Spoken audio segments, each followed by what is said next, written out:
Hey, besties, are you ready to rock and roll? Well, that's much better than last week's introduction. Thank you so much. Much improved. Much improved. Thank you. My throat thanks me as well. The next day I was like, because I was like practicing in the kitchen. Hysterical. Oh my goodness. Well, what'd you think? Rock and Roll Hall of Fame night, week 8 of Dancing with the Stars season 34. I cannot believe we have just finished week 8. I am at the point where I'm really kind of annoyed with Disney/ABC/Hulu because Gotcha. one, I have YouTube TV and they are in some kind of dispute with YouTube TV. And so I didn't get to watch the football I wanted to watch this weekend. So I'm pissed about that. And then luckily for me, we have Disney Plus. So I was able to watch there tonight.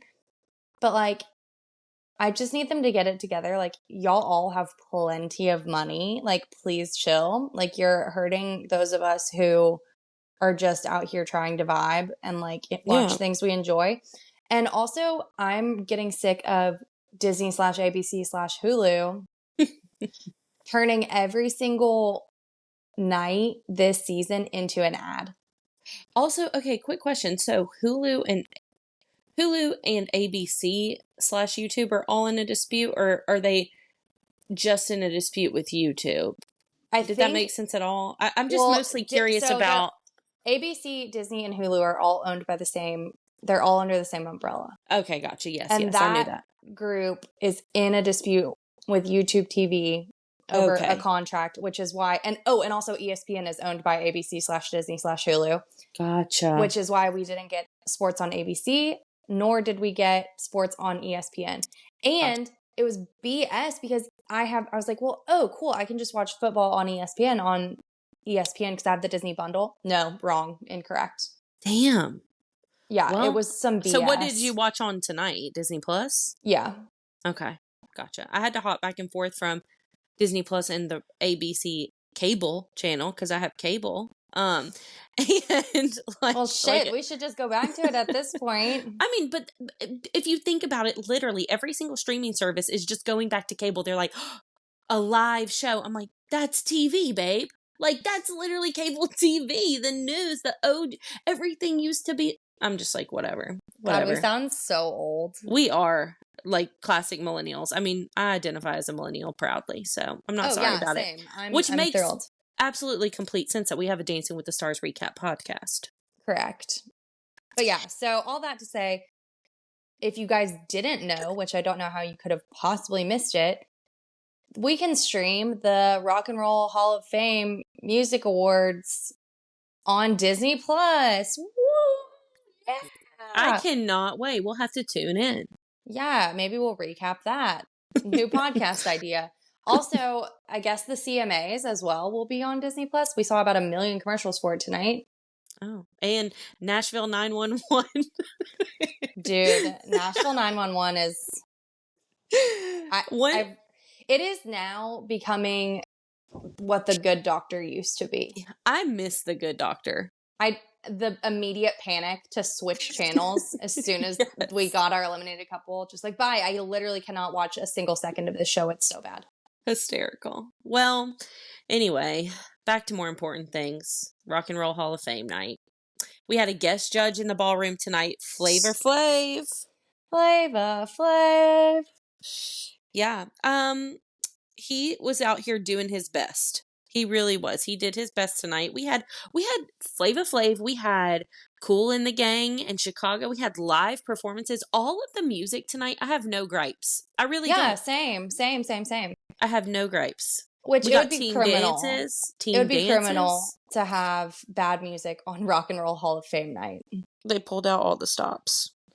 I guess I don't, which you're in Ohio, so maybe you can speak on this.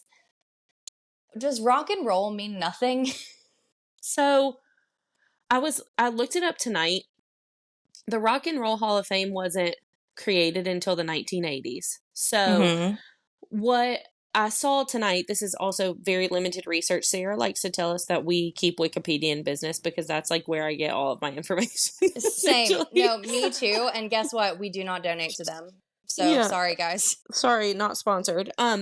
Also, like, so basically from what I gather is it's more about like the accolades bestowed upon you by this committee. And so like the committee is made up of a bunch of different representation, like throughout all genres of music. So it's basically like most popular or successful, I guess. It's Yeah. a very, very large spectrum. But the Rock and Roll Hall of Fame is apparently, I have never been inside, but apparently it's amazing and really fun. It's like a museum of music, basically. Yeah. And I totally get that and appreciate it. I just feel like we've maybe missed the mark with our branding. Yeah, maybe Like, so, why but I not kind of just like it. why not just like Music Hall of Fame, American Music Hall of Fame? Eh? Yeah, yeah, yeah. No, Like I'm the not. Grammy Museum in Mississippi. Where in Mississippi? Cleveland. Did you know that? Oh, no, I didn't. There are only two Grammy museums in the United States. One is in Cleveland, Mississippi, and the other is in Los Angeles, California, I believe. Wow, those could not be more different places. I know, but the blues and all that Mississippi music. Anyway, we're gonna go way off on a tangent here, but I agree. But I feel before like we do, we have the Rock and Soul Museum and Sun Studios and Stax here in Memphis. So in shout out. Graceland. And Graceland and the Bass Pro Pyramid. Okay, I was also thinking about how good Elvis Night was, and I wish that was a recurring thing. That was such a fun one. I forgot about that. Yeah, that was a good one. But I am looking forward to Prince Night semifinals in 2 weeks. So yeah, the themed semifinals that no one asked for. We have a lot to look forward to. We do. Okay, sorry. So before we get into everything, if you're new here, hi. Welcome. Hello. We're so excited to have you. We're so glad you found us. We are in a Facebook group called From Lynn the 10 DWTS. It's a really fun place. It's not as scary as the Dancing with the Stars Reddit page. We don't like verbally attack people for difference of opinions, which is great. And we used to have live chats in there every week. And then Mark Zuckerberg said, no soup for you, and took that away from us.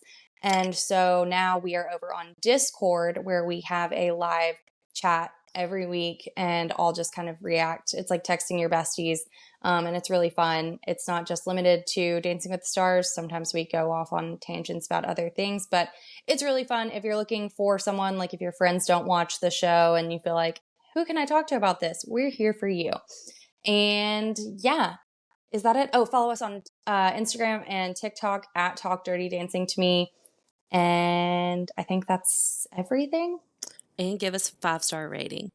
5-star rating, and leave us comments and tell us comments and reviews. How great we are, and also if you have thoughts that are different, or you have like a take, or we missed something, or there's just, if you want to talk, make a point, please. Yeah, comment. or if you're a fandy,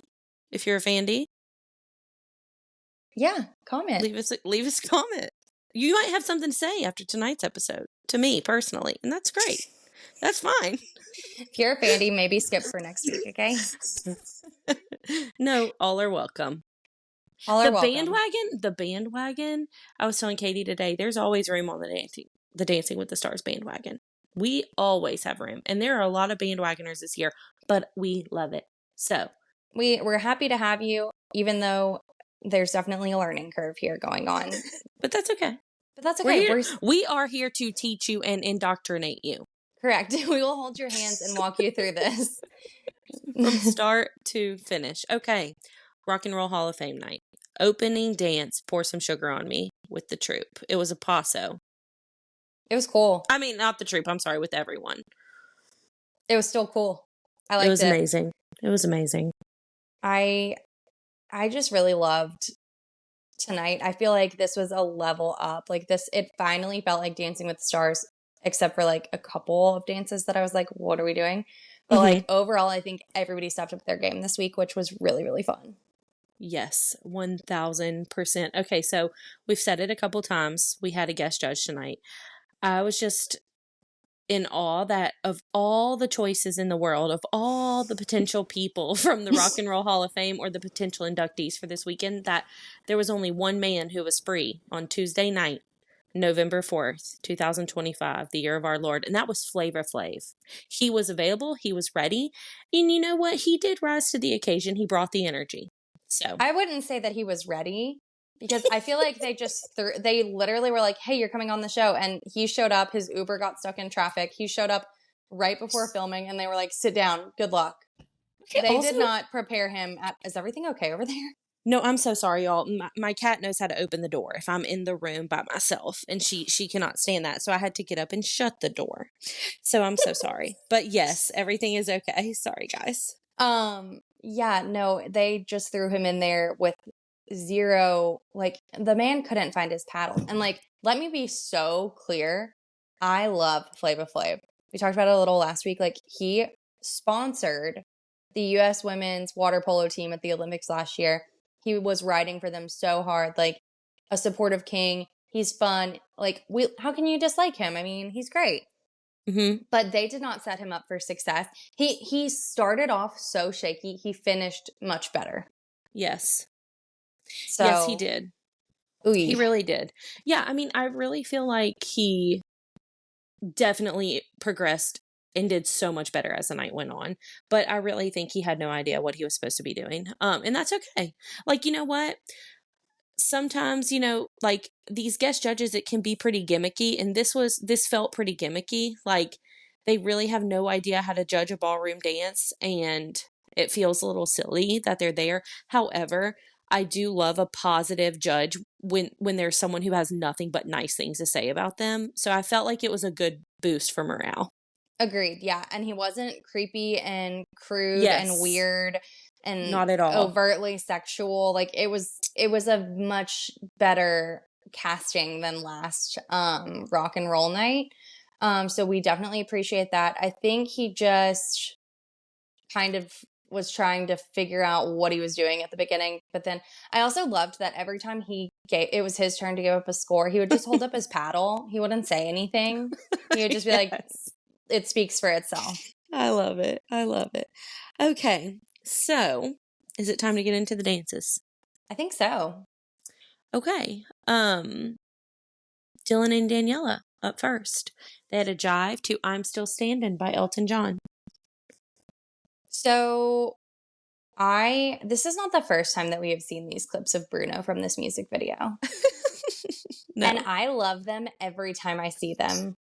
Like the man that you are, Bruno Tognoli, like a king. Like I love him. I loved everything about that they really leaned into it. Because I feel like it's one of those things where like you have to kind of scour the internet to find those clips. Yes. And they were like, yes. here you go. So that was fun. I really feel like Dylan wants to do it every dance he does. He wants to do it correctly, which is so important. Like to actually focus on like the technique and the details and like I just really appreciate that. Like I think that this was the best jive we've seen this season? No. Do I think that it was really pretty damn good? Yeah, I do. I think his footwork was really, really, really nice. He had a lot of bounce. I thought he was rushing a little bit, and then he wasn't fully finishing his movements, which I think you touched on last week. Mm-hmm. But overall, like I really, really liked it. I was really impressed. Like his toes looked great. Like and Daniela was like, here is jive choreography. Like it was hard. And I watched him on TikTok. He was like working with Carter at one point to like try and get some stuff correct. And just like he Mm-hmm. really, really, really grabs hold of it and is like, if I'm gonna do this, I want to do it. I want to do it right. I want to do it like to the best of my ability. And I just think that that's so great.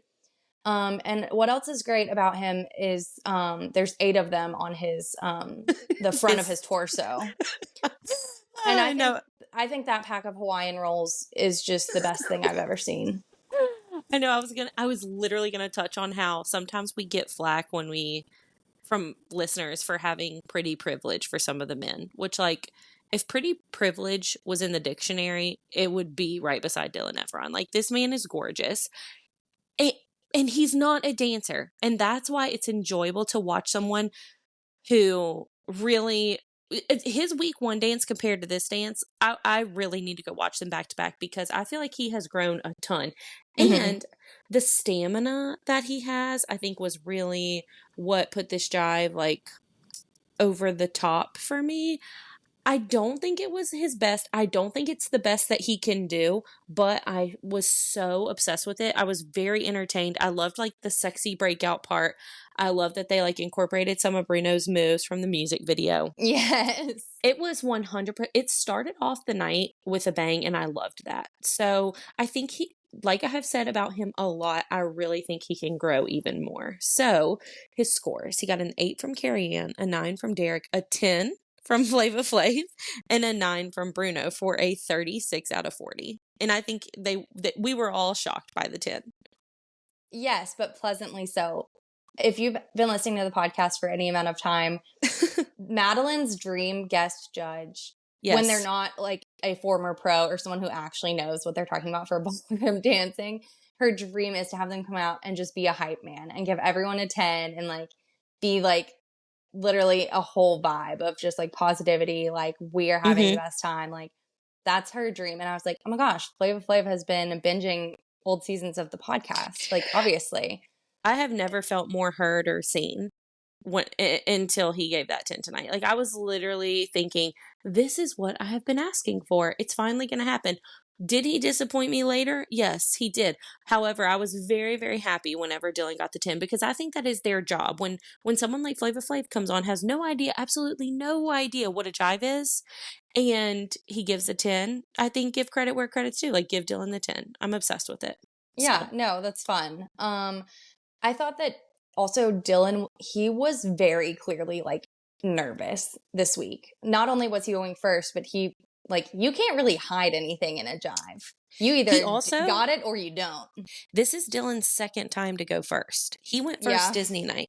So that's, I mean, and we've said it 1,000 times, like going first is not easy. In fact, very, very difficult. And being the only one with a jive tonight too, I mean, he was kind of set up to have a tough night, but I think he really rose to the occasion. So definitely. I think he started off a little shaky.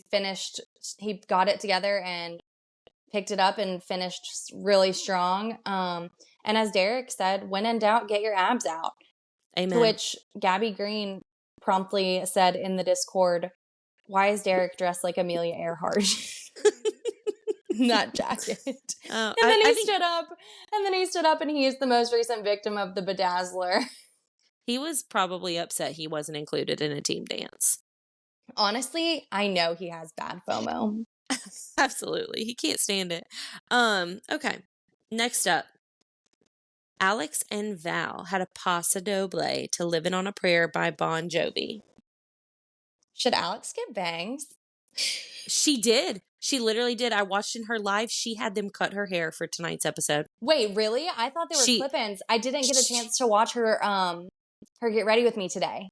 She literally said, I think I want to cut, I think I want to have bangs for this. And then she was like, I'm going to have them cut my bangs. They cut her bangs and then she got them like rolled out and blown out. And that is her hair. Well, good for her because it looked amazing. She's banging. The bangs are banging. Her and Terry Irwin banging up. Everybody's banging it out. Yep. Everybody's banging it out. Bangable. I loved that she was like riding so hard for New Jersey. That was so funny to me. Like, first of all, I didn't realize that John Bon Jovi was from New Jersey. So like, that's cool. And then we got a whole cameo from him. Like, do you think John Bon Jovi has ever heard of Alex Earl in his life? 100%. No, he was literally like, I'm going to call my close personal friend Alex Earl. my best pal.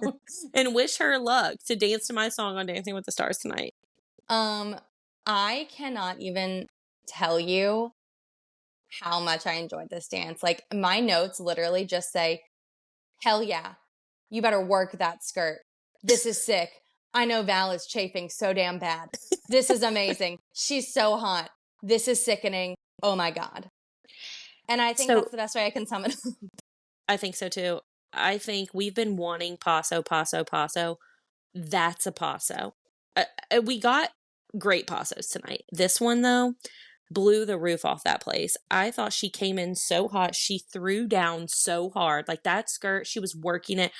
Also, got to give credit where credit's due. We're talking a lot about how hot Alex is. Like, oh my God, Val. Val. Seriously? A Val. vision in pleather. Val. I wish you could one day hear me say this. Val is the sexiest man alive. I know we did a lot of shit about sexiest man alive last week. Like, please, Val, he is so good looking. I swear, his hair, it's all doing it for me. This dance, absolutely incredible, powerful. And, we've talked about this too. Like, she didn't come with absolutely zero dance experience. Okay. She Right, danced when sure. yeah. But this tonight, like the things that she's able to do and learn from Val and do with him and create on the show are absolutely incredible. She is making her case to win this thing. Yeah, that's what I said last week. I said, I think not my loyalty, but like, I think my prediction, I think that this is her competition now. Like, she literally said, look at me, I'm the captain now. Like, Yeah. And here's the thing about her too, is that she plays a different role every single week, depending on her dance. And that is impressive because doing the steps and performing well is only half the battle. It has to be believable. And I believe her. I have believed her since her Maleficent dance, which I considered her breakout dance. Or was Disney night before TikTok night or after? Disney night was after. TikTok night then was week it was 2. her pop music dance. Is in the pink is the first time that I was like, oh, I'm on board. And then Maleficent was after that, and I was like, oh, she has range. And then everything since then, I'm just like, oh, she I don't know how she can continue to get better, but she does every single week. I'm so just like in awe of her, and like I've always liked her, but I didn't know how she would do on this show, and now I'm like, I think she could win this whole damn thing. Yep. So she gets her scores. 10 from Carrie Ann, 10 from Carrie Ann, 10 from Bruno, a 9 from Flava Flav, and a 10 from Bruno. So she got a third. What just happened? You said 10 from Carrie Ann, 10 from Carrie Ann, 10 from Bruno, a 9 from Flava Flav, and a 10 from Bruno. Well, y'all know what I meant. 10 from Carrie Ann, 10 from Derek, 9 from Flava Flav, and a 10 from Bruno for a 39 out of 40. Once again, the guest judge has ruined Alex's night of a perfect score. Which tonight, okay, let me say this. I loved her Halloween dance last week, but I think this dance was absolutely worthy of the perfect score tonight. And so that's why I'm frustrated with my guy, Flava Flav, backing down from his 10 from Dylan's dance and not giving Alex the 10 that it deserved.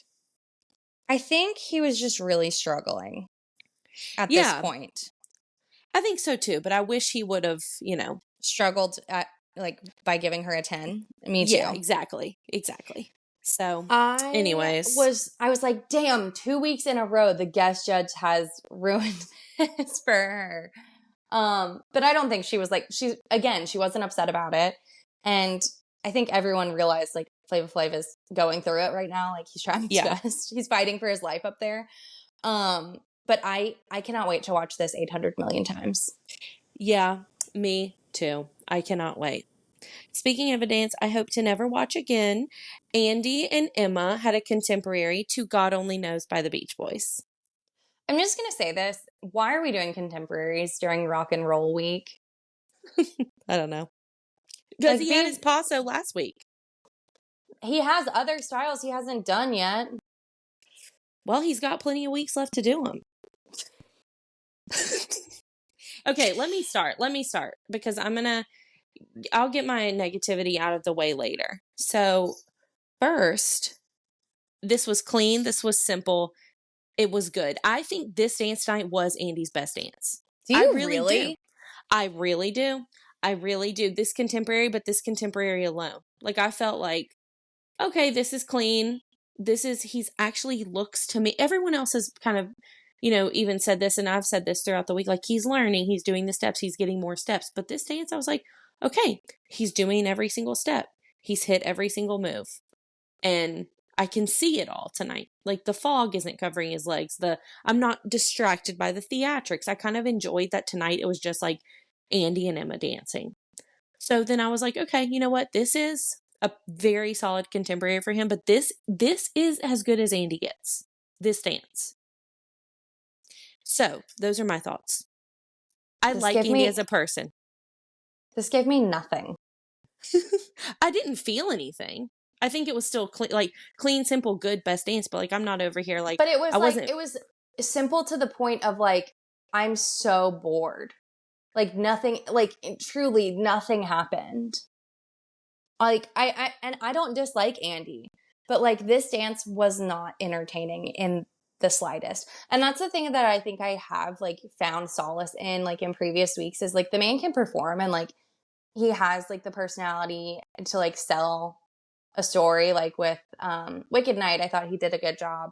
I think last week like he did a good job playing the character that he was cast as, you know? Mm-hmm. And I was at least entertained. Do I think that it was a great dance? No. But I was entertained by it. This week, I was bored to tears. Nothing happened. And I didn't really, the story was just kind of like, okay, like, and I like Andy as a person. I think he's a wonderful person, but I'm so bored of this. I'm so sorry. And I don't go into each dance going, well, let's see if he's gonna, you know, ruin the night or whatever. Like, I don't think that. Like, I always want him to come out and do his best. I hope next week he comes out and he sambas his ass off or whatever the hell he gets. And we have to eat our words. I would love nothing more. But like, so I'm never rooting for his downfall. But I honestly was the bar was on the floor and we wound up in hell. Well, yeah. I think hell came later with his group dance. So for this one, that's a whole different thing. But like this just, I can't believe you think it's his best dance. I thought it was so boring. There was nothing. Okay. So like, I don't think it was I think movement wise, his best dance. Performance wise, like theatrics wise, community theater wise, not his best. But he's had a lot of weeks to show us like how he was going to continue to grow, and like the growth has stopped. The growth has stunted. And the package, I wasn't really paying attention to the package as much because, you know, I'm trying to catch up on 1,000 different things while I'm working away, trying to prep for this. But it seemed like was emotional in the package about like the gratitude and the gratefulness of being here, which 100%. But I don't think Sarah, Katie, and I had to prepare for the podcast today because I was like, we'll get to it later. But basically, I was trying to prepare myself for like, hey, Andy's going to be around for a while. So like, I need to start, you know, having a better attitude and like really watching the dances closely and like, you know, it's not that serious and all of this stuff. But like Andy in his package, he's talking about how grateful he is to be here and how he didn't think he was going to be here and how excited he is to see another week. And Sarah said it as best as anybody I think could ever say it. But like Andy's journey is not unique to anybody else who is currently left on the show. Every single person wants to be here, is grateful to be here, is having a good time, is shining, is doing what the show means. Like all of these dancers, even the best one, Whitney, they're all still transforming into different dancers and better dancers, and they're growing every single week. Like Andy's journey is not unique in that. So I hope that every single person listening today and watching the show can start to see like, hey, Andy's not that special. Like everyone on this show is doing their best to be here and wants to be here and is grateful to be here. And is working their absolute ass off. Absolutely. Like, everyone. Andy included, but so is everyone else. Just because the final performance for some people turns out better and looks more effortless doesn't mean that there was no effort put into it. Right? I'm laughing at myself so hard right now because all day I've been telling myself like, hey, Madeline, guess what? Dancing with the Stars, it's a ballroom dancing TV show about celebrities who go into a ballroom where they record live every week a dance that they have rehearsed all week to do ballroom. Like, this is not life or death. Like, why are you acting like I think it's life or death? No, especially this season, it's because you get on social media and it's a freaking fight to the death in the comment sections between the fans about like, why are you voting for this person? And what are you talking about? Are you kidding me? Did you even see Yeah. It's giving Derek, oh, you want to talk about that? What about the heel leads that are going on? Well, and then the other, the Fandies, which, like, I love that for you, but, like, the same reason that you want Andy to be here is the same reason that every single other person also deserves to be here. And guess what? Everyone else is dancing really well. So I don't know. I'm struggling. It's like this inner dialogue of myself. It's like the good angel on my one shoulder and the bad devil on the other. Like, my brain is at war because I'm like, Madeline, just chill. Like, Andy is so fun and cute, and he's having a good time, and, like, he is a good person. Like, there's there are way worse people that could be on my TV every Tuesday night. Okay, I realize that and I recognize that, but at the same time, I'm like, damn, I don't want other people to keep going home. Yeah, no, it's a real Sophie's choice. I really meant to save this for the end, but I just couldn't do it. I'm so sorry. Well, it's been eating at me all day. There's more that we can talk about at the end, but yeah, I mean, and this is, again, as we always say, this is no hate towards Andy, no shade towards Andy or Emma or anyone on the cast. Like, it's just kind of a dose of reality because it's so easy to get wrapped up in the show, especially now that we're all so chronically online and you constantly, people are going to war in comment sections for people that none of us know in real life, which is crazy. Like, these people don't know us. They don't, if you got hit by a bus tomorrow, they wouldn't know. And, like, you being an asshole to someone for their opinion on TikTok or whatever, like, for what, right? Yeah. Yeah. So we're all learning a lot. Okay, so his scores. 7 from Carrie Ann, 7 from Derek, a 9 from Flava Flav, and a 7 from Bruno for a 30 out of 40. If he had given Alex the 10, I would have let the 9 slide, no problem. Yeah, and that's just very unfortunate that happened. Yeah. He was still panicking, I think. He was doing his best. He realized that he messed up on Alex, and then I think he was like, uh-oh, and then just panicked. He also, every time he would hold up his paddle, he would hold it up and then turn around to look back at it to make sure that it was what he wanted it to be. Bless him. Bless him. He did his best. Okay, Next up, speaking of doing their best, Whitney and Mark, Paso Doble to No More Tears by Ozzy Osbourne. So last week was Halloween, and I think they got their costumes mixed up. They were in their pajamas last week and then in their Halloween costume tonight. So I did some research because Lexi asked in our other group message about why would they be wearing spider webs and why is it spider themed. But I looked it up, and I think Ozzy Osbourne, someone can correct me if I'm wrong, I think he had an entire album called Spider, and I don't know if this song was on it or what, but so I think it was like a nod to him. So that was, I mean, kind of the point. Cool. I just thought it was weird because we had Halloween literally last week. Yeah, so it was either leftovers from Halloween or it was an intentional nod to Ozzy, which I can see both. Costume from last week. Exactly. No. So I can see both things being true at once. Yeah. I thought this felt a little bit frantic. Kind of all over, like a little bit messy, like not as controlled and like intense as a Paso Doble should feel, in my opinion. I thought her shaping was a little bit weird. It just wasn't, I mean, it's just so hard because in my mind, I was watching, like, the way that I felt about Alex's, I just kind of, this fell flat for me. And I think I realized she performs every dance the same way. The over the top, mouth open, and it's not believable. Like, when you get a dance like a Paso Doble where you really have to, like, be in character, or like I don't know, like an Argentine tango, like you want it to be intense and intentional. I watched a girl talk about this on TikTok, and I cannot remember her name. I am so sorry. I should have screenshot it, but I didn't. And for that, I'm terrible. But she was like, there's a difference between being a good dancer and dancing with conviction. And that is what she thinks that Whitney is missing. And I totally agree. Like, it's like she's overselling her dances and it's cheapening the entire thing. She is still a phenomenal dancer, but there's been this little piece that's missing from the puzzle. And I think it's that I don't feel the connection. Every dance is performed the same way, almost like a cheer or like palm routine with like the big over the top exaggerations. And while it works for some dances, like your jive or like your jazz, like it just doesn't for others. And I think this was a good example of that. I still thought they did a fantastic job. It was super strong, full of content. They looked great.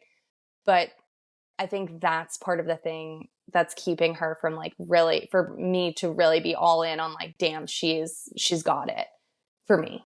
So to what you're saying, I feel like maybe the overly emoting, it might be coming too from the TikTok type of dances that she does. Like every day, this girl is constantly connected with a screen doing her dances and seeing her own face and like probably like really, really working like serving face, for TikTok all the time. So I can kind of see, I can kind of see how that might translate into these dances. However, I don't agree with you. I loved this dance. I have nothing negative to say about it, which is crazy.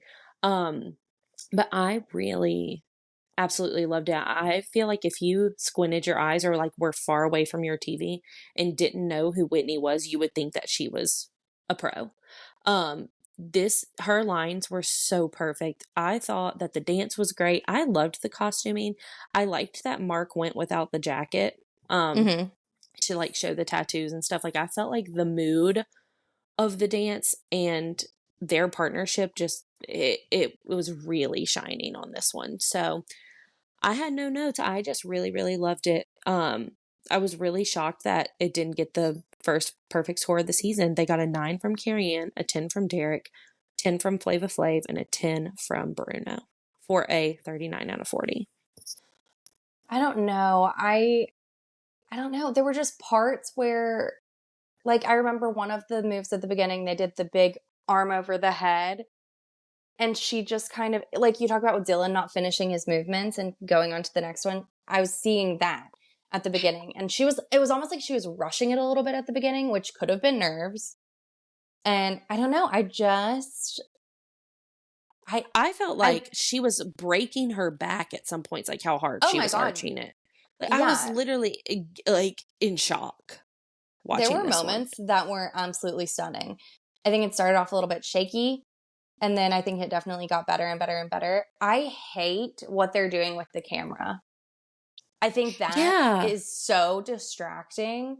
Like, I feel like a grandma saying that, being like, well, I can't see what's going on. But like, no, literally, we spun around the entire time. Yeah. Show us more. Show us what's going on. Yes. Straight on. Yeah. Yes. I don't know. I'm interested to see y'all. Y'all tell us what you think. Who do you agree with on this one? For those of you who don't know, I'm Katie, and I'm the one who says, not my favorite. Still incredible, but not my favorite. And Madeline is pro this dance. I'm the other one. But yeah, let us know what you think. Because it's honestly rare that Katie and I sometimes have to like try to disagree because we have one brain cell that we share. And so sometimes it's like really hard to find something to disagree on. So this is a rare moment where that happens. So mark your calendars. Whose team are you on? Whose team are you on? Let us know. Text 21523. Katie or Madeline. Katie to 215. Yeah, I wonder what would happen. It would say, name not recognized. Yeah, seriously.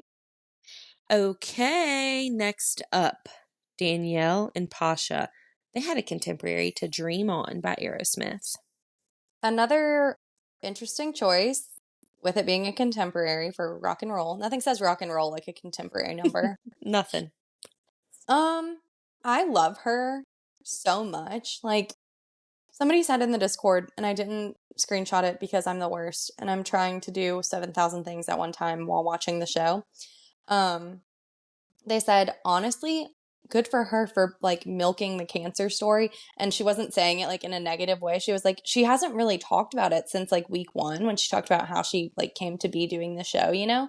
And she's Yeah. like, you know, everybody talks about like, oh, I miss my kids, or oh, you know, I had the flu, or which Jen didn't even really talk about that, but whatever. But just like Everyone's bringing up everybody's their personal struggle. right. And she's like, I thought that maybe I wasn't going, like when I first got diagnosed, I didn't know, you know, the future changed. Like everything I always thought, like, and I was like, yeah, like you deserve to talk about that and like let yourself feel those Mm. feelings, even though you're better now. Mm-hmm. So I really liked that she got to have that moment. And I hope that it gave her like some kind of like therapeutic, like, I guess, relief. Yeah, it seemed like it did. It really seemed like it did. Um, the fog of a million vapes was back in full force. I mean, a billion vapes. Yeah, they were. Billion, You know billion with how a B. they hand out like pom poms or like light up bracelets or Mickey ears at the door. They were handing out like the thick like the full handful vapes at the No, door, and they like were like, when they start their package, I need you guys to huff and puff and fill this house up. no, dead ass. Like that thing is like fueled by diesel. Like I've never seen a fog machine do shit like that before. That It was was insane. crazy. It was insane. And then like the whole part where the part of the dance when it cleared the dance floor. Like what That did they was bring in for that? What did they I bring guess in? I guess they like had a fan, like maybe they turned a fan on at the top of the ceiling, because the way it dispersed was like it blew Crazy. out from the center. It was very cool, like visually, and I liked that Love they that. gave us the shot from the top. Like that was cool. I wonder if it blinded the audience slash judges there for a minute, Probably. because it like went out and then up. Mm-hmm. I was so sad that this is how this Mm. dance turned out. I think that Pasha's choreography really just didn't do it for me here. Mm-mm. But I will say his strengths in choreography are typically with your traditional ballroom dances and Latin dances. Like that is his bread and butter. That is where he shines. And like your dances that are less structured, I feel like is where he does, it's just not his strong suit. Mm-hmm. And then this looked really difficult, not because the choreography was necessarily hard, but because like they just weren't having an easy time performing it. Like the lifts Yeah. looked a little bit forced, and I was so sad. I wanted this to be good. I wanted her. I knew that she was probably, if she On didn't the go chopping block. this week, I figured it would be next week. Which makes me sad because I really truly do love her so much, and Pasha. Mm-hmm. Um, and like any other season, I feel like she would make it potentially to the finale. So it sucks. But so I was really hoping that she would have this incredible dance tonight, and it would make like light a fire under people's ass to get out and like vote for her, you know? Get out, LOL, sitting on her couch texting. But this just fell so flat for me. I really like, I was so sad. Yeah. This one, it was tough. It was a tough watch because I had a lot of hopes for it. I had high hopes for it. It was still good. Mm-hmm. It was definitely not bad, but the choreography at times just felt a little cheesy and it felt a little predictable. Like Mm-hmm. what I like about what some of the other pros do for contemporaries, they like shock us. You know, they do something we didn't see coming. Like you're ready to see some crazy new lift or like see them do a jump or a split that you've never thought that they could do. And Mm-hmm. with this, it was just like, oh no, like it just I can see the story, but this is the first time in the night where I was like, oh yeah, she's never danced before. You know, Mm-hmm. it was like, this is the first dance. Oh, she has had some incredible dances. Her Argentine tango was sick, like sickening. And then this, it was like, oh no, like it felt like she just took a few steps back whenever we Mm-hmm. wanted her to take a bunch of steps forward. That's not to say that it was a bad dance because it wasn't. It was just like contemporary just isn't her style. I just wish she would have had a different style tonight. And Yeah. you know, I think you're so right. I think Pasha's very skilled and has given her some really incredible dances. This one, it was just tough. it just wasn't her best. And then I had to remind myself too, like, hey, this is proof too, like they've had to learn 2 dances this week. Like Mm-hmm. they didn't just learn one. So have to remember that too when some of the dances aren't as strong for the non-dancers, like Dylan and Danielle. This was like the week where you could tell, like, hey, yeah, these are our couples that have no dance experience. Yeah. So And I said this in the Discord. I think the thing with Danielle that it has been holding her back is very similar to what we saw with Scott, where they're both so in their head thinking through what they're supposed to be doing and wanting to do it so well that mm, it's making it hard for them to go full out because their brain is, you can see yeah. the wheels turning up there, and like, Yeah. and it's unfortunate, and I hate that because I think that she's really great, like she but you can see, and like, as someone who overthinks literally everything in my entire life, I totally get it. Mm-hmm. It just, I wish she could have had something else, like you said. I mean, I Yeah. think back to her foxtrot. What was that, to Man Child? Yeah. That's one of my favorites. She's so, like, when she's in frame, I think she is so good. Yeah. And that's what the TikTokers that we love, the ballroom TikTokers, what are their names? Anya and Anya, and her husband's name is KB, and I think it's Christian with a K, but I am not positive. Do not quote me on well, that. but what they say, they have said that Danielle has had they are professional ballroom dancers, and they said that Danielle has had the best frame all season, which, like, that's impressive. And I don't think the judges ever called her out for that. And No. I kind of wish, like, yeah, it kind of goes back to some more gripes with the judges of, like, I wish that, there was a lot more praise when the praise is warranted and actual, like, really pointing out good, solid foundational things for them rather than just like, not your best, your best. So I so see that with what you said about Scott and Danielle. I think if you're gonna be a perfectionist too, or like be crazy or be in your head, like, it's not silly to do that for when you're dancing for millions and millions of people. But I just really wish that they could have both had like a little bit more freedom for a Mm-hmm. contemporary, like, because Scott went home on a difficult contemporary too. So Mm-hmm. I was disappointed for her because I know that this dance meant a lot to her, but I still feel like she got a good release out of it and, like, is proud of what she put out there, and she should be because it was still incredibly impressive. And the judges gave a 9 from Carrie Ann, 8 from Derek, 9 from Flava Flav, and an 8 from Bruno. It never gets easier, like, say Flava Flav, I um, for know. for a 34 out of 40. Yeah. I feel like that's fine. Yeah, I'm okay with it. I Yeah. wish for her. I wished it for her. But anyways, next up, Elaine and Alan. They had a Viennese waltz to What the World Needs Now is Love. Don't call it a freaking comeback. Woo! This dance was good. She is so beautiful. Whatever she is selling, I'm buying it. Like, she literally, like, she performs full out. She's a lot like Alex in that sense, where every dance she does, I believe her. Whatever Yeah. it is. Like, this was such a beautiful Viennese waltz. The musicality, they had that side by side moment that was so stunning, because we've seen multiple people struggle with side by sides this season, which, like, rightfully so. Like, all of a sudden you're out there, like, by yourself, like, you're not looking at each other. Like, I would be panicking. I thought that this was gorgeous. I thought it was so smooth. The costuming was amazing. I'm so frustrated with the feedback that she got versus the scores that she got, because all everyone did was praise her, and then she didn't get a perfect score. So it's like, and I'm not saying this should have gotten a perfect score, but like, Hmm.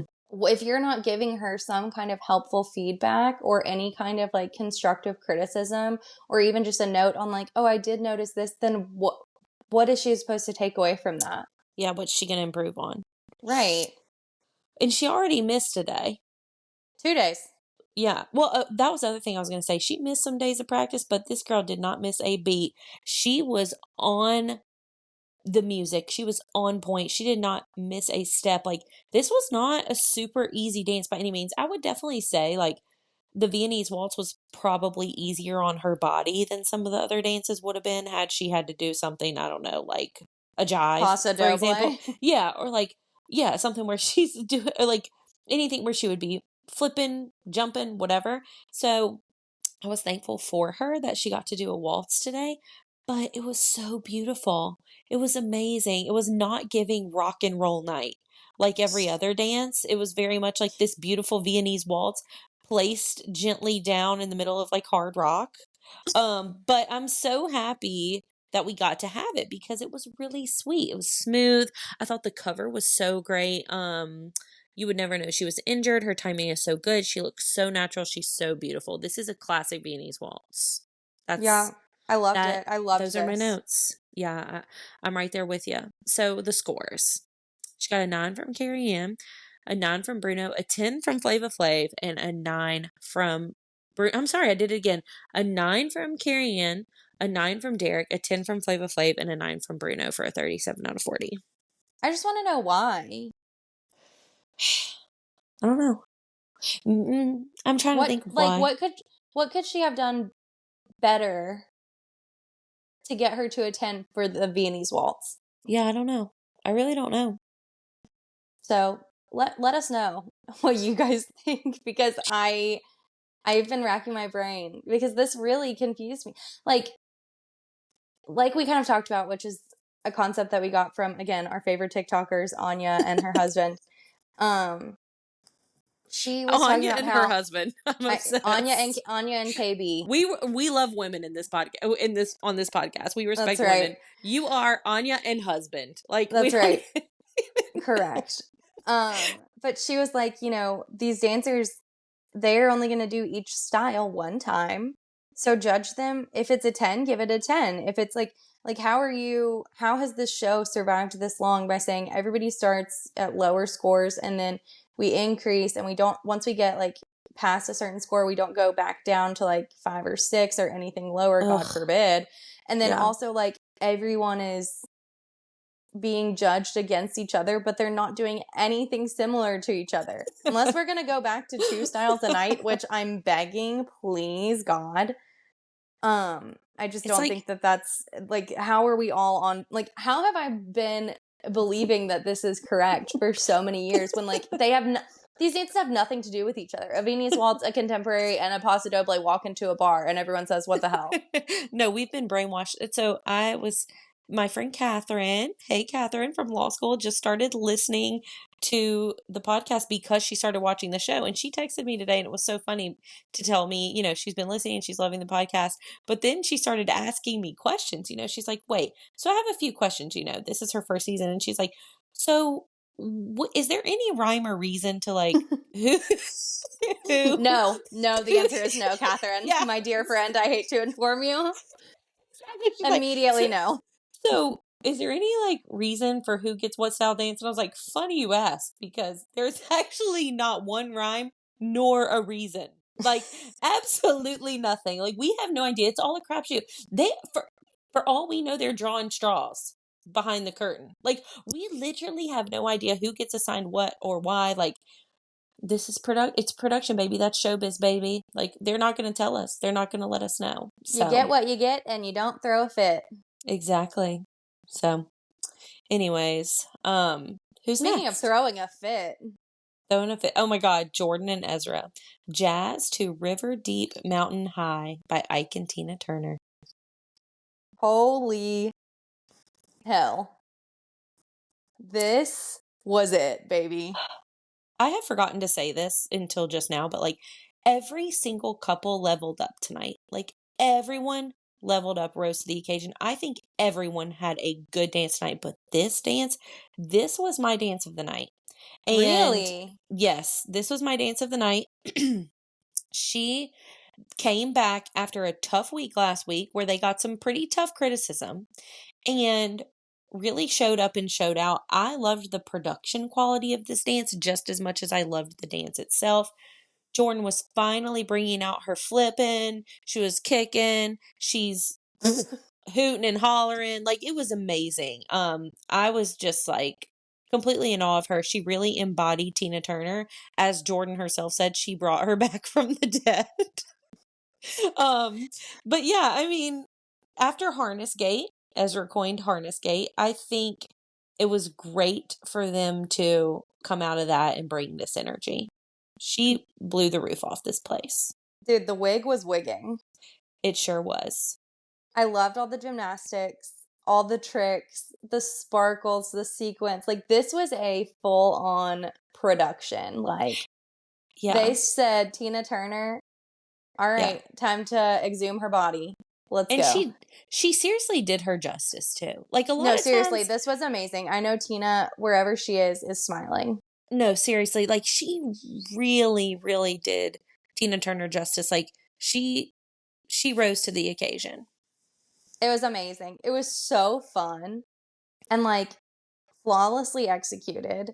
Everything, like, I watched it with my mouth open with the biggest smile on my face because I was just like, this is amazing. Like, it was so entertaining. When Ezra put her up on that table there at the end and she just shook her thing, that thing was thangin'. Okay, listen to this. So I need everybody to go back after Ezra places Jordan on the judges table and she finishes the dance and the confetti pops. Watch how Derek shoots up out of his chair knowing he was in frame and like essentially is posing for the camera. It was incredible. I was thinking Derek cannot miss this moment. Like, he has to be in this frame.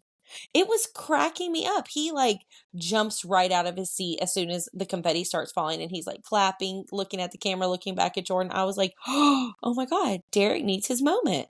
Derek loves a moment.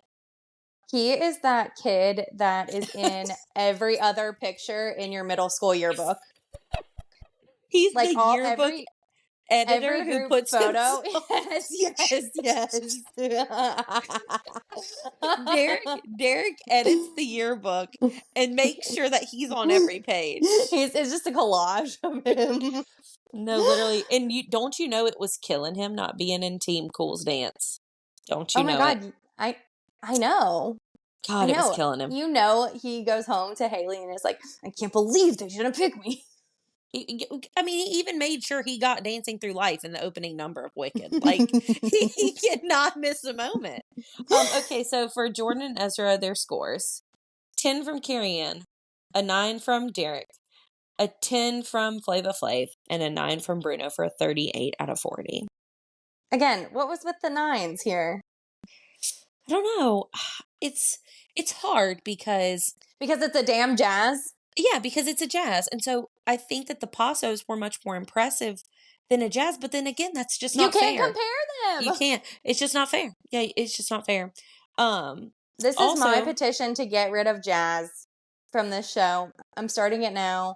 Actually, I started it like 3 weeks ago when we got like 40 jazzes in a row. But like, this is a ballroom dancing show. Like, yes, jazz is entertaining, but like, this was essentially a freestyle and it was badass and I loved it. And this one did have the production value that a freestyle would have.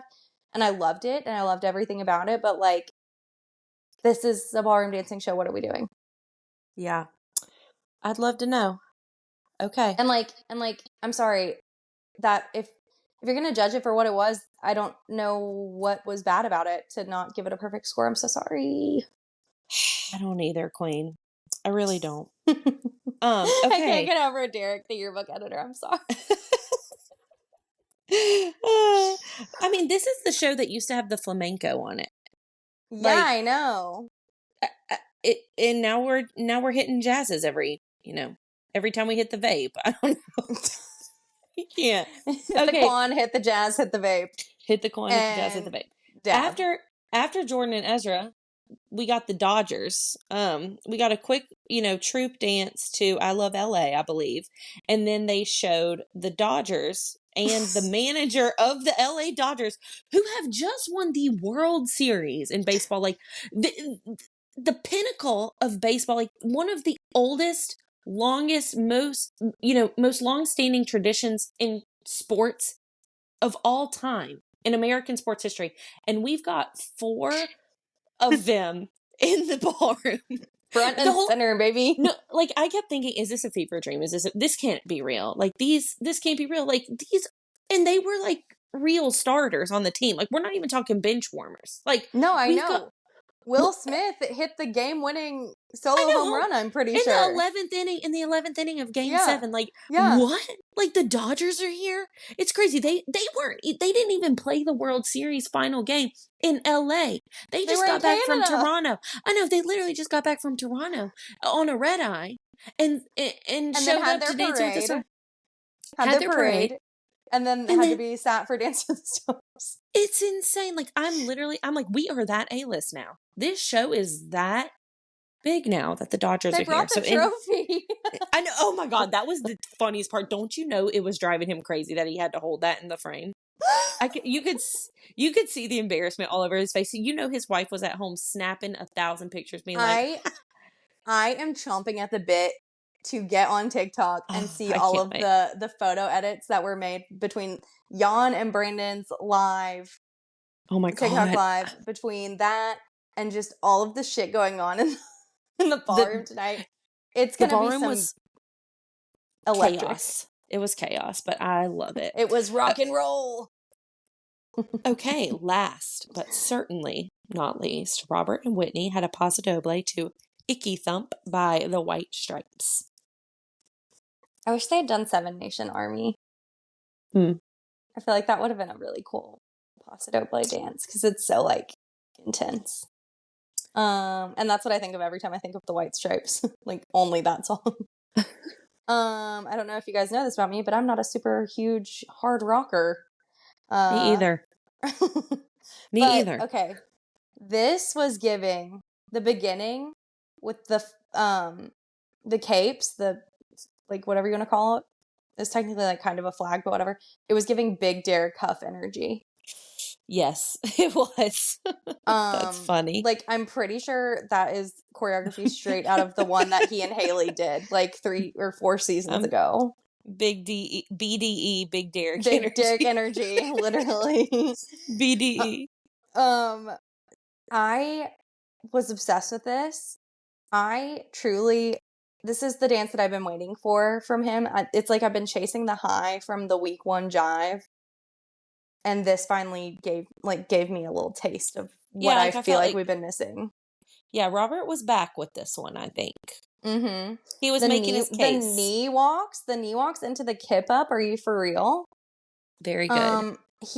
His footwork, like when he and Whitney dance, they are always perfectly in sync. It is very impressive. And it's very impressive for someone who has truly never danced. No, really. Like, he's so damn good, guys. Like I don't understand, like, how, especially for the man.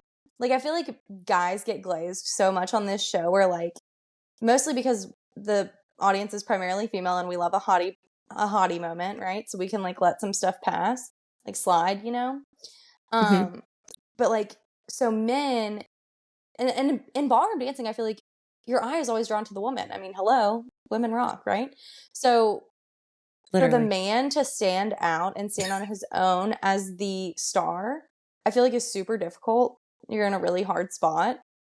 And I felt like Robert really, like Whitney was telling him, like, you have to, this is about power and dominance and like blah, blah, blah. And I was like, he did it. He nailed it. I was so, so pleased with how this came together.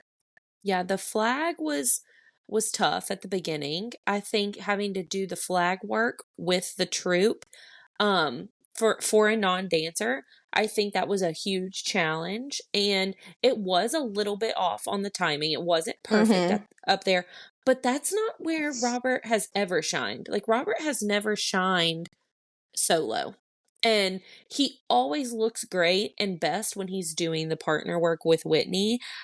What I love about Robert is that he is not taking himself too seriously, but he's taking the dancing very seriously. And he's just going all in. He's trying so freaking hard.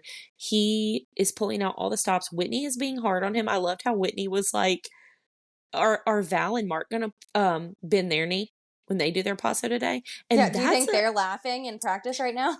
Yeah, and that's like a huge, that's really good coaching on her part to being like, hey, you're not going against Alex and Whitney in this. You're going against Mark and Val.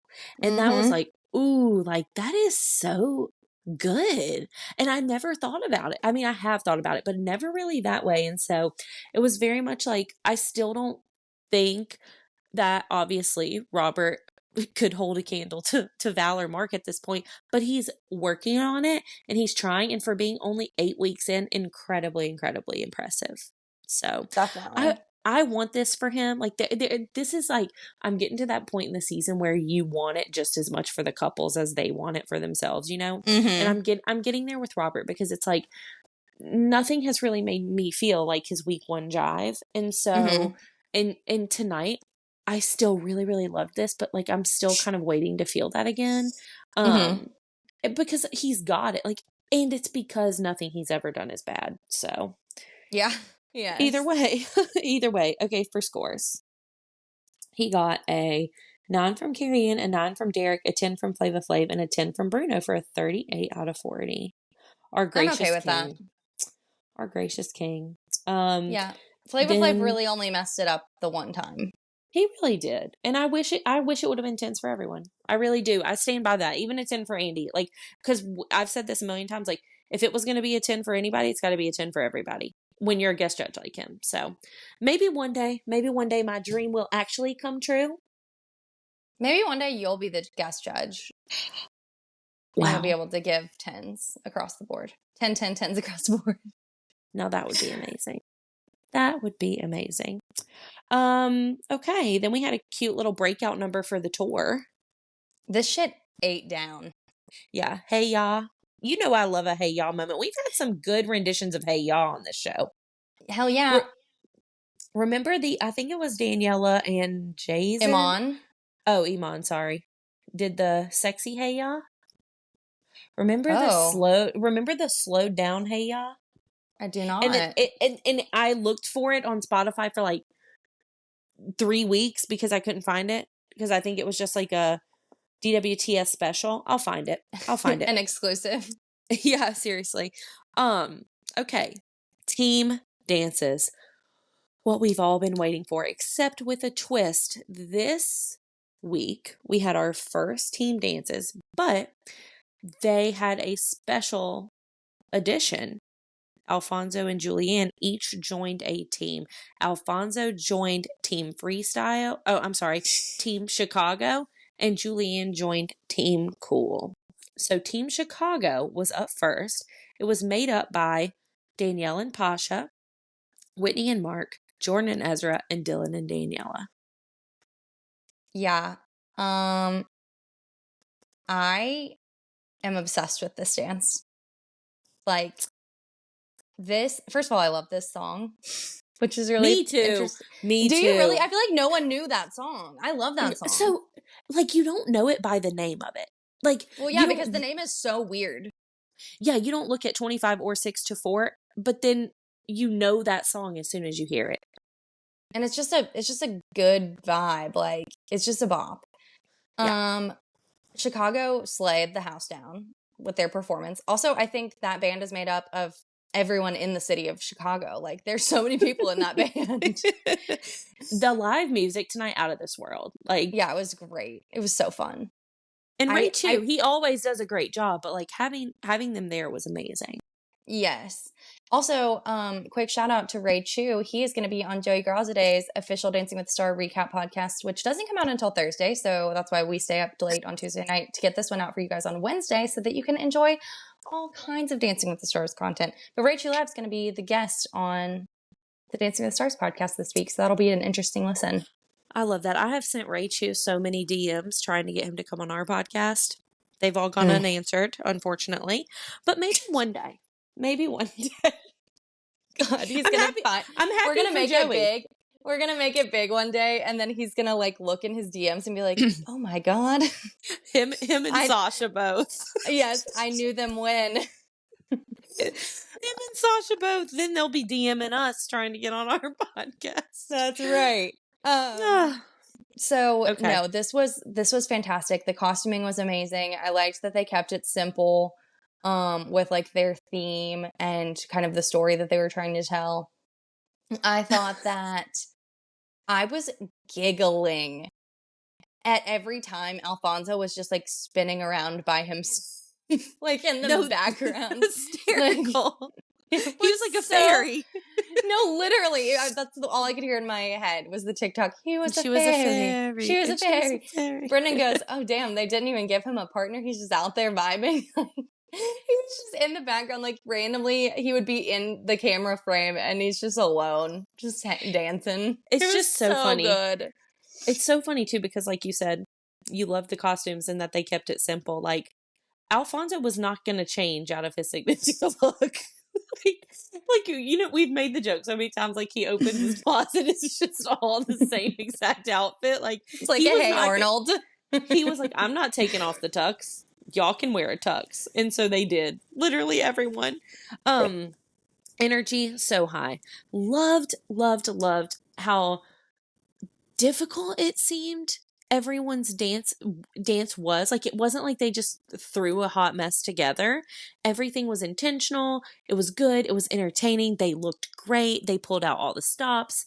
It was really electric. I want to watch it again and again and again. I thought that everyone was featured so well and they included so much dance.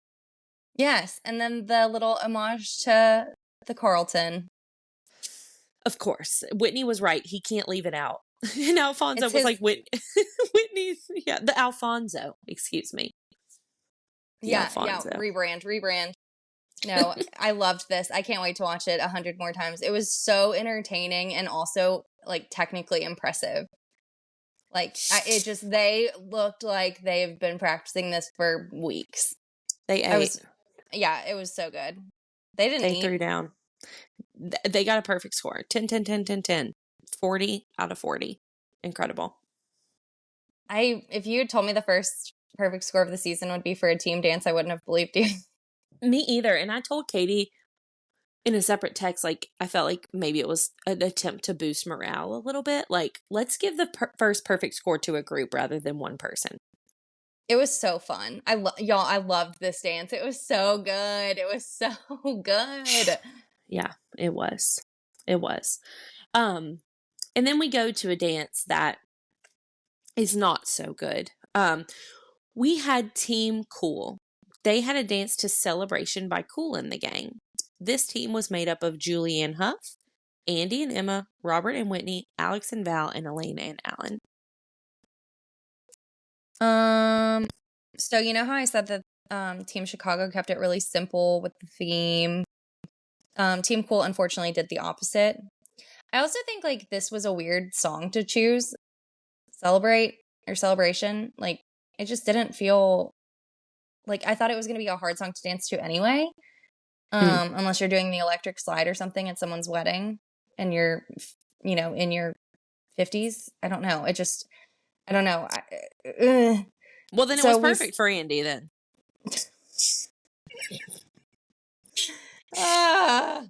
Okay. So we started out in the graduation caps and then we were at Dancing with the Stars high school in our school uniforms, aka some kind of weird adult film is what it was giving with the tall stockings and high heel shoes, but that's okay.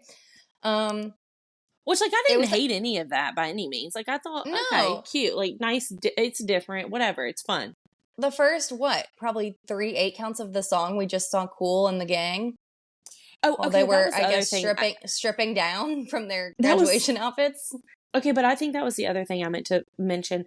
I think both dances had a lot of instrumentals at the beginning, which, like, I can appreciate and understand. Like, they're featuring the band for a reason. Like, the band needs of course. time to shine, but this one, it felt extra long. I was like, okay, I want to see a dance, want to see the dance, and then I wished I never, like, I wanted to cover my eyes the whole time. Yeah, it makes sense why we stayed on. I wish we had stayed on Kool and the Gang the whole time, to be honest. And we could just close our eyes and imagine what the dance probably looked like. Nothing could have prepared me for how painful this was to watch. And like, it makes me really sad because I love all of these people. There are some incredibly talented people on these teams, but this team, I cannot believe that this is the choreography that they decided on. Okay, this was giving middle school, I want to have a sleepover with my friends routine. Okay, if I didn't say it on the podcast last week, I said it a million other times to you and probably many other people who are tired of listening to me talk about this. But Andy aside, because Andy contributed absolutely nothing to this. Andy aside, I was concerned about Elaine last week because I thought it was going to be a disadvantage to whoever's team she was on for their lack of ability to practice together. And I think that they had to kind of dumb down the choreography and make it simpler so one, Elaine could jump in, and two, Andy could keep up.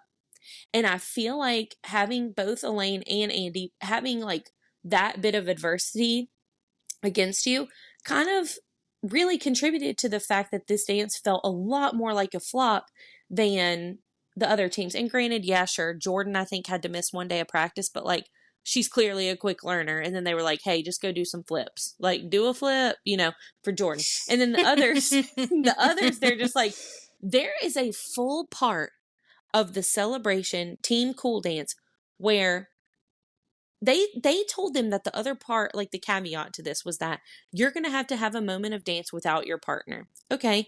So they said, you've got to dance, Alex, Robert, and Elaine, and Andy, you've all got to do one bit without your partner. And with Julianne. Yeah, Andy absolutely did. There was a part where those three are dancing and Andy is just walking next to them. Like, he forgot the whole thing. But not even like on beat. It was more like wandering, sad. Unfortunately. It was sad. It was sad to watch because it was like, hey, everybody, like, this is what we've tried to been saying a little bit, like, he's not really super keeping up, and then we all lose. Like, it's not just like, I'm not saying Andy shouldn't be here, whatever. The people are voting, they want him here, whatever. But like, this is the part where we're missing out on more fun. Like, I would have rather enjoyed watching something tonight than like feeling like you're clenching your butt the whole time because you're so anxious and nervous about how much worse can this get. Brendan looked at me and said, you hate this dance. You look like you're trying not to poop your pants because of the face that I was making, and I didn't even know I was making it.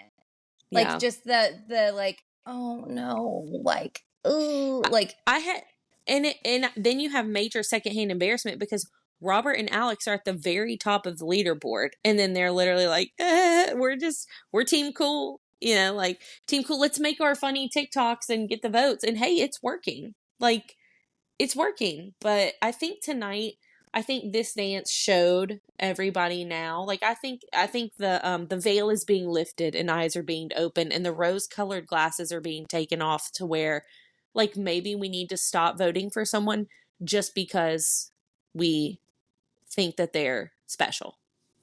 Right. And the other thing, I felt like Alfonso did a great job being a supporting member of Team Chicago. I feel like Julianne let her in. The Huff siblings should be studied. And I love them for what they are. But like, she let her Huff flag fly. And she said, I'm the star. She also said, I haven't been in a rehearsal in years. And somebody in the Discord pointed out, weren't you in a group number like 2 weeks ago? Didn't she also have a complete surprise performance last season? Like, yes. Where, you've been in the ballroom, babe. Yeah. You never left the ballroom. You will never leave the ballroom. Bury Julianne in the ballroom. Like, this girl is and granted, okay. No, like, literally, Derek and Julianne, when they die, they're going to be cremated and have their ashes used as confetti in the ballroom. I swear to God. The trophy will be the Lynn Goodman, Julianne Huff, and Derek Huff ball trophy in 60 years. Like, our kids will be like, wow. Because we got to pass the podcast down, oh to our own children. Oh my God. Yeah, but okay. she was very much like front and center, which I thought, maybe if the dance were better, it wouldn't have been so obvious, but it was like a complete clusterfuck going on in the background. And Julianne's like in the front in her suit doing like, with her big ass pencil and clipboard, doing some like jazz number or something, like, and it's like chaos behind her. It was like a scene from a movie. It was so funny. But then it's like, I love it, but then I'm like, I love the chaos. Like at the same time, it's a double-edged sword. It's a double-edged sword. We got to have something to talk about. They can't all be perfect. Oh my God. They can't all be first round draft picks. They can't all be the Dodgers. Okay. Okay. Next, the scores. 9 from Carrie Ann, a 10 from Derek, a 10 from Flav Flav, and a 9 from Bruno, which at this point, I'm just like, I get it. Like, y'all want to boost morale and like have fun with these scores. They don't really count. They don't really matter. So it's like, whatever. But yeah, I don't know what you were watching, Derek. I mean, he just gave it because his sister was on the team and she probably like told him, I'll kill you in your sleep. If you don't give us, I know where you live, brother. Your trailer is going to be full of spiders. I'm gonna put Nair in your shampoo if you dare. Yeah, literally. Oh my God. No, it was fine. It was fine. Whatever, who cares? The scores don't matter. It's like, whose line is it anyway? Okay, worst part of the night, elimination. So No. First we had random election coverage where everyone was like, what?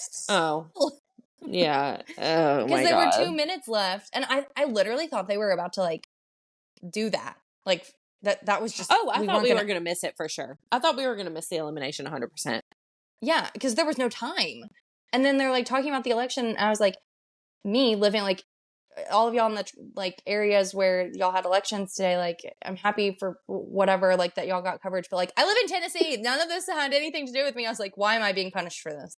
But no worries, they gave us the intro and we just picked right back up where we left off, so thank God.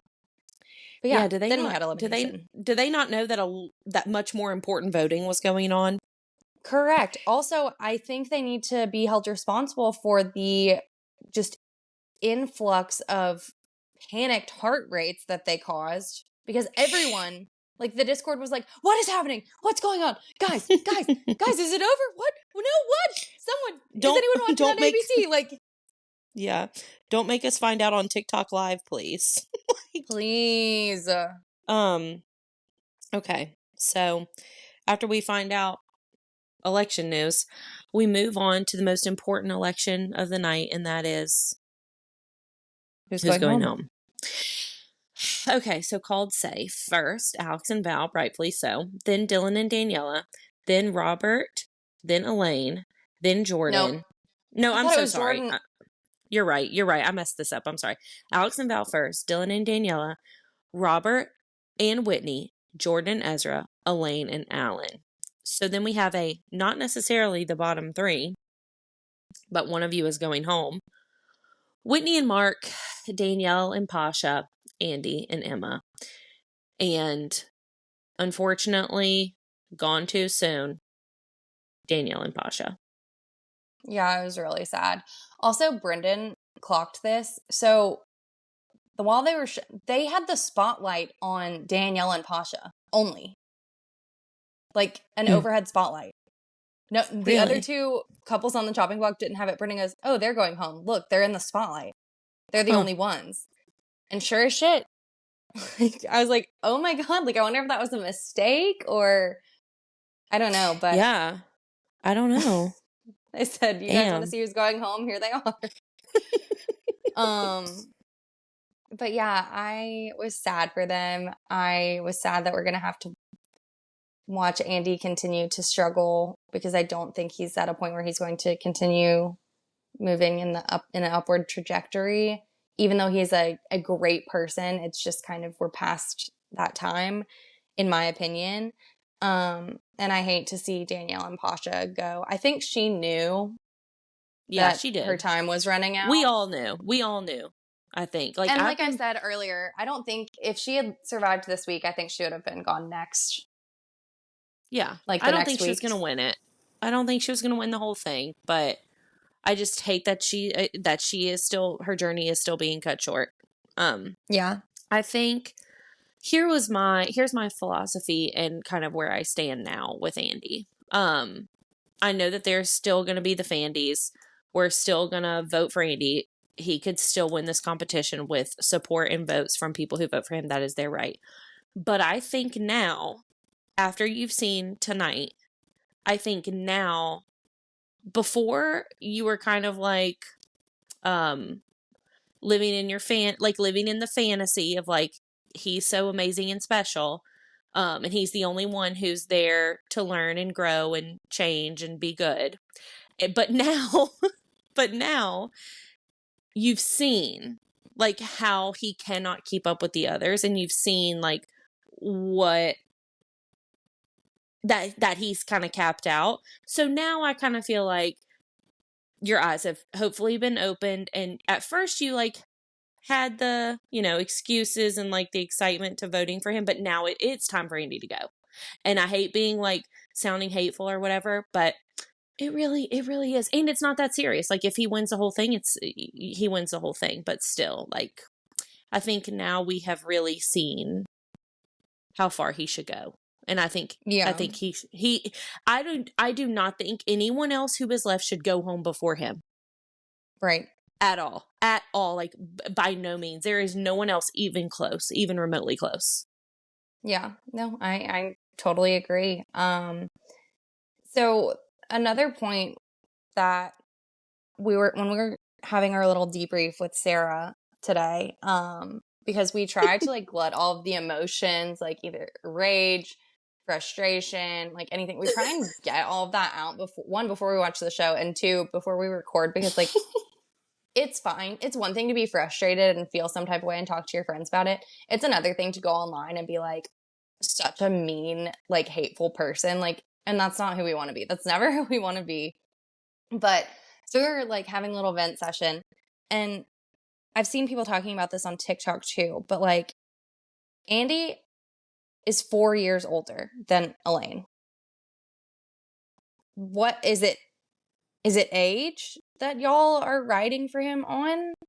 Is it lack of dancing ability? Because if it's lack of dancing ability, there's a bunch of other people who don't have dance experience. If it's age, Elaine is right behind him. If it's like, I don't understand what it is. And also think about historically on this show. When we have had older women contestants like Paula Deen, or Barbara Corcoran, or oh my gosh, who was the lady that Brandon was with most recently? I was literally Mary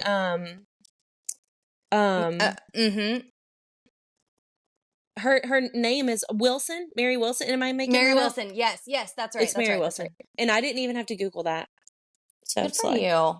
Slay to myself. I'm the ChatGPT that runs in my brain constantly was able to pull that one. But like we've had older women on the show. They are not given the same grace of like, never. She's so cute. She's trying so hard. They're like, anyway, bye, bitch. Thanks for trying. Like, good luck. I just don't like, ooh, oh God, turn it off. Get her off the screen. Oh, she's over the age of 40. Ew. like and then Andy packing. Send her home. Put her down. For Andy, we're like, get him the mirror ball. He deserves to win. Okay. Like, that's fine. And I like him. I have nothing against him. But like, I just don't understand what is like. It should be studied. Like, why is he the chosen one? When we've like, this is not the first time we've had any like this is not a new thing. So why is he the one? Like, and somebody made a great point today in the Discord. Where was this for Barry Williams? Barry Williams, way more talented. He was an older man. He was good at dancing. Tits out for Barry. I rode the Barry train. Barry always got my votes. But guess what? He actually was out there dancing his ass off, ripping his shirt off. Like, I mean, tits out for Barry. Like, but like, yeah, Andy, forever and always.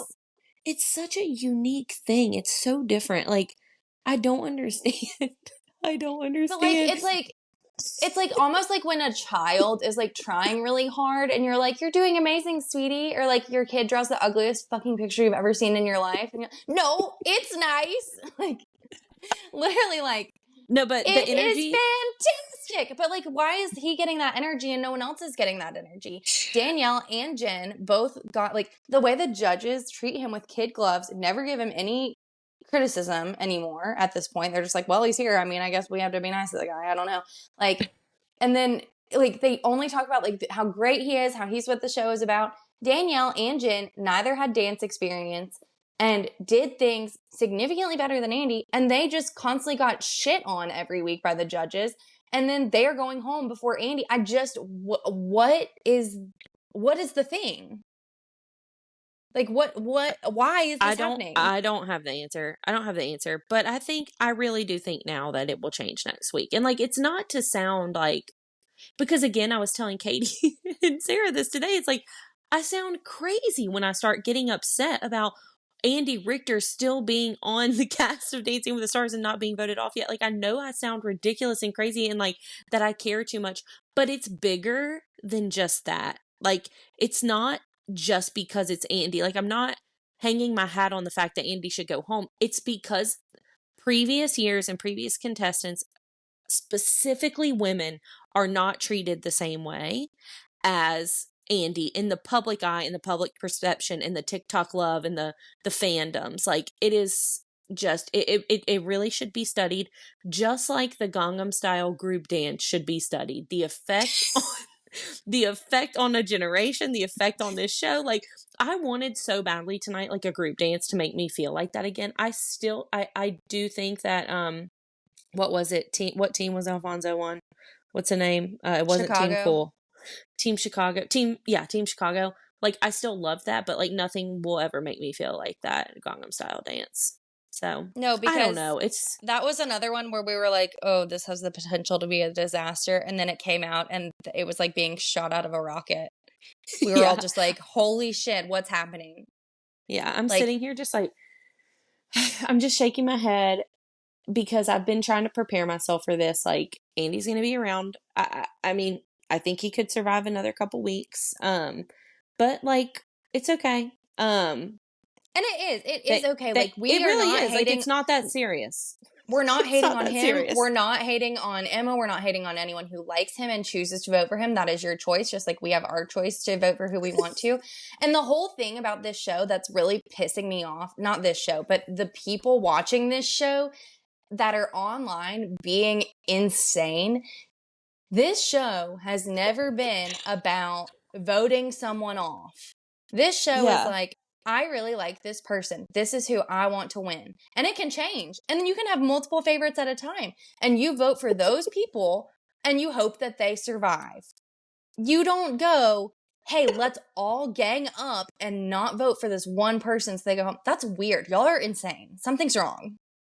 Like, it's not, this is not the traitors, guys. Like, this is just Dancing with the Stars. We are people sitting on our couches in our living rooms. Like, most of us with not a single sliver of ballroom training amongst us. And like, I want to talk to you about something quickly. Okay. I want to talk to you about this because like, I've been thinking about it a lot with like, is it hypocritical? And I'll let you kind of say what your thoughts are. This is a good question for like debate. But because I don't want to sound too much like a hypocrite where I'm like, I'm so tired of Andy still being here whenever I was really like, didn't care for Ilaria to be here. And, you know, like, she was an older woman who was very skilled and like just didn't like her personally.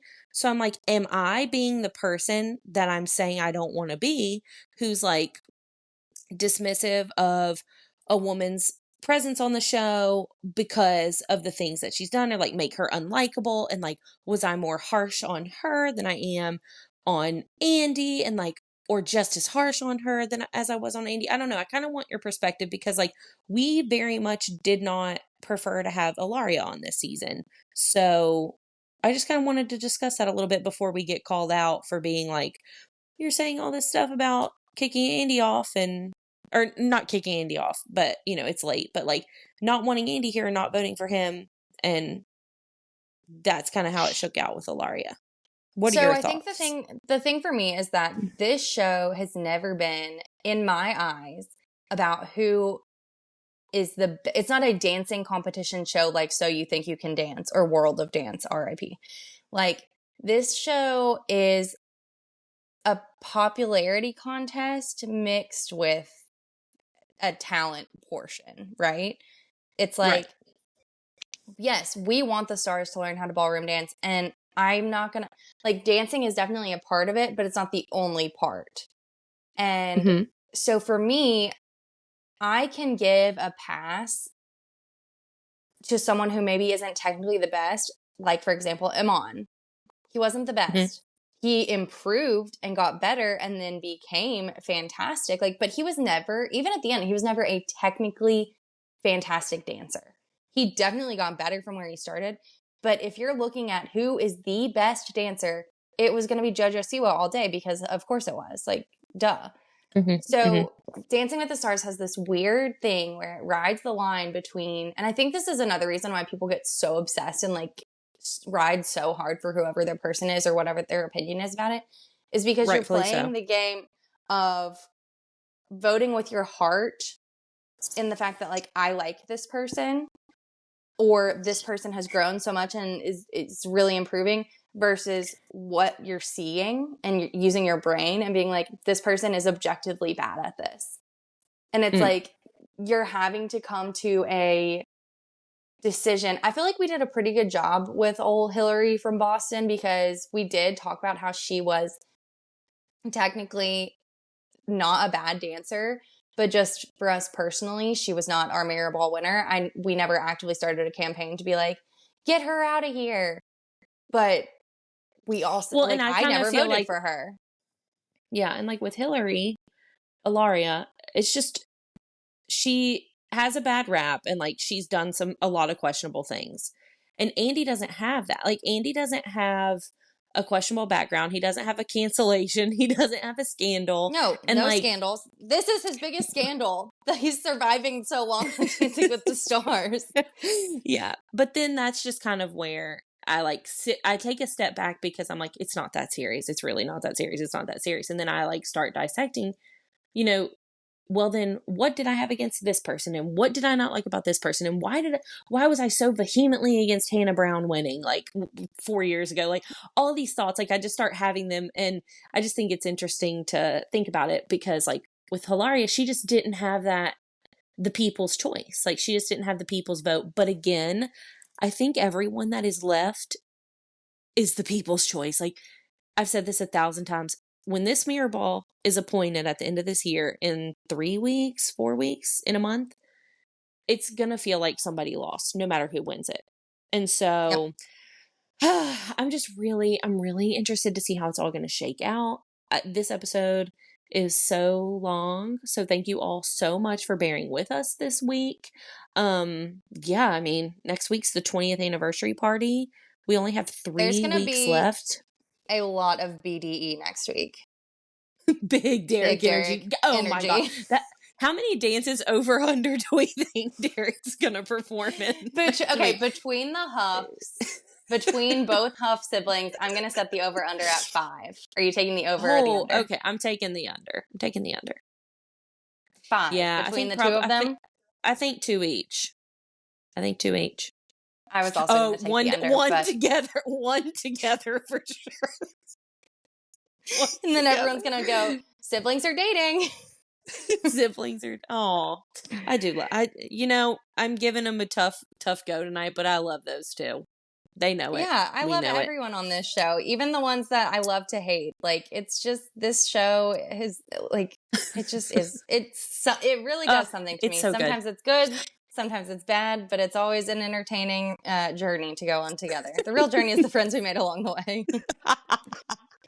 Seriously. Well, Rock and Roll Hall of Fame night was a good one. It was a good one. Yes, it was a great one. We're gonna get Flavor Flav on the podcast next week. Just kidding. Oh my God. But like, please slide That in would be his a dream. DMs and get to work. I wish him the best. I really wish him the best. I hope he's doing well. Yeah, he did his best tonight. I'm proud of him. Yeah, there was only one major snafu Flop. for him. And Yeah. everything else was good. And for a guest judge, and he didn't give below a 9 all night, and we love that. Huge That's improvement Madeline's from dream. Gene Simmons. Huge Yeah, improvement from Gene Simmons last year. So just bullying people and lusting after Right. people. Oh, Right. God. But until next week, when we celebrate 20 years of this show, which is crazy. Yeah. It really is. Yeah. See y'all then. See you guys then. And don't forget to rock on. Absolutely rock on. Bye. Bye.